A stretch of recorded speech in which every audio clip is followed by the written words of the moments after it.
A young high school student awakens strapped to a chair across from a blindfolded man inside a room filled with talismans. The man, Satoru Gojo, asks the student, Yuji Itadori, which one he is now. Eventually, Yuji remembers someone named Fushiguro and shows concern for his senpai as well. However, Gojo reminds Yuji that he doesn't have time to be concerned with others because his secret execution has been set. The previous day, Yuji calls Sujisawa Hospital to check on his grandfather, but the old man demands that Yuji attend his club instead. The previous night, a student from Jujutsu Tech, Megumi Fushiguro, visits the grounds of Sujisawa High in hopes of finding a cursed object. When he fails to do so,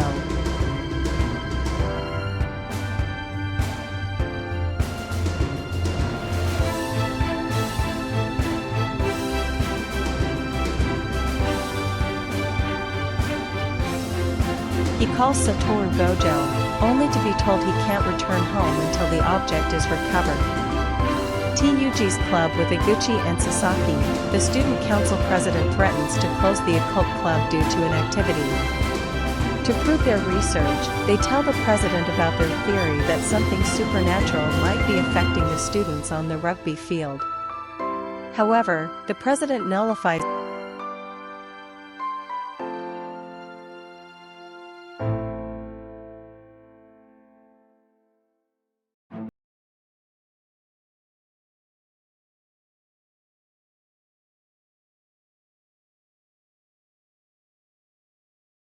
argument by revealing tics caused the player's illness. In addition, Yuji is registered to the track and field team, not the Occult Club. The coach of the team interrupts and demands Yuji help them conquer nationals. In order to settle it, both of them agree to a competition on the field. Meanwhile, the Jujutsu Tech student disguises himself and searches the area for the cursed object. He ends up seeing Yuji dominating in a shot-putting contest. Yuji throws the shot put like a baseball and casually breaks the world record, cementing his place in the Occult Club. Sasaki and Iguchi reassure Yuji he doesn't have to stay in their club, but he chooses to for his personal reasons. Megumi is impressed by Yuji's performance, comparing him to Jujutsu Tech upperclassman, Maki Zenin. Yuji walks past Megumi, and the latter notices the cursed energy emanating from a possible connection to the cursed object.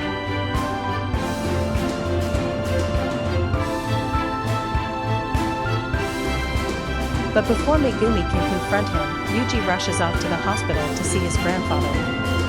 Yuji's grandfather acts displeased about Yuji visiting him, not wanting his grandson to waste his time.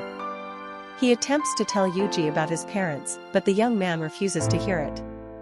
They argue, but the old man decides to give his grandson an important message.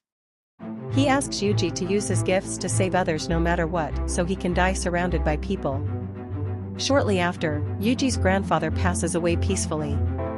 After Yuji mourns and packs up his things, he goes to the lobby to fill out paperwork.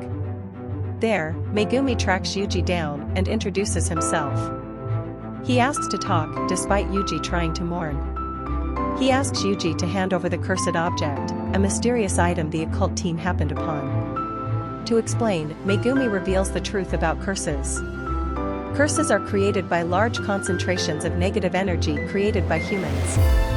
The cursed object that Yuji found is something related, meaning it's dangerous, because the talisman used to seal it is weakening.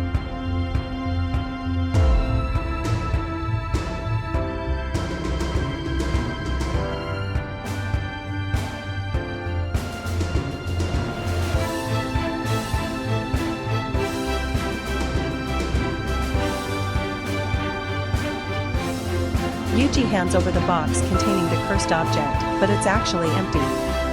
Its contents are in the hands of the other Occult Club members, who plan on removing the seal tonight at school. Megumi is shocked when Yuji tells him this, prompting Yuji to inquire about the severity of the situation. Megumi responds by claiming that it's worse than bad and Yuji's friends are going to die. Elsewhere at Sujisawa High, Sasaki and Iguchi sneaks in to unwrap the seal. They do so in the dark for the appropriate atmosphere and discover a finger.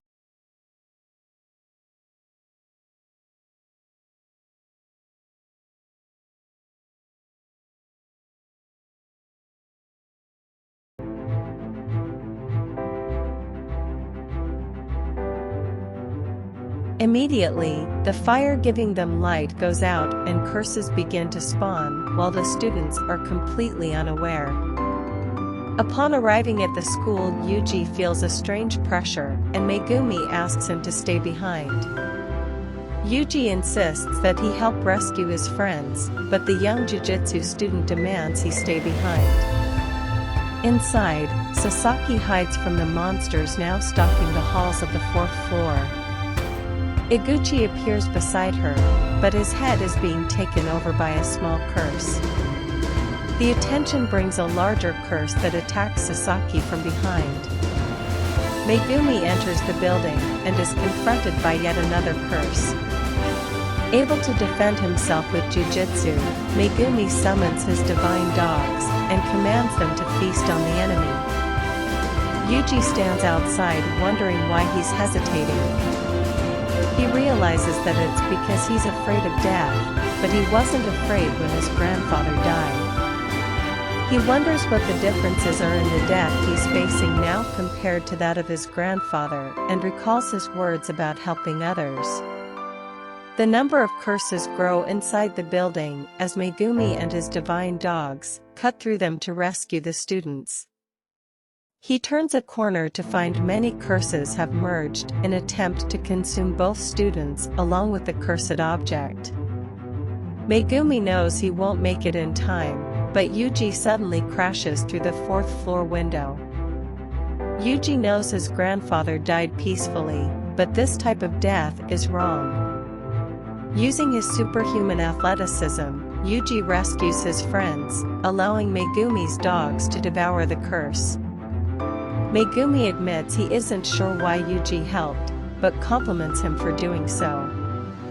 Yuji asks about Megumi's dogs, which are his Shikigami, and Megumi responds by saying Yuji is able to see them thanks to his experience tonight. Yuji admits he was scared, but he acted because he wanted to prevent this tragedy and tried to give his friends the chance at a proper death. As Megumi is about to finally reclaim special grade cursed object, Ryomen Sukuna's finger, a curse suddenly crashes down from the floor above them. Megumi pushes Yuji out of the way and ends up captured by the curse. He attempts to summon another Shikigami, Mu, but the curse pummels him and even tosses the young sorcerer through the wall to the outside. As a result of his injuries, his divine dogs are dispelled. Before the curse can kill Megumi, Yuji jumps into fight. Despite his incredible athletic gifts, he cannot hurt a curse without using cursed energy. After losing ground, Yuji nearly drops the finger into the curse's mouth. He's able to catch it with his own mouth and decides to eat the finger in order to gain cursed energy in an effort to save everyone. Despite Megumi's misgivings, Yuji swallows the finger and incarnates the power of Ryomen Sukuna. Despite Yuji killing the curse with ease, Megumi is concerned that this is the actual worst-case scenario. Ryomen Sukuna has been reborn and only desires to kill all of humanity. He realizes this era is perfect for massacring humans, but Yuji actually manages to gain back control over his body by suppressing Sukuna. In the midst of this, Megumi prepares to summon a Shikigami and proclaims that he will exorcise the cursed Yuji Itadori.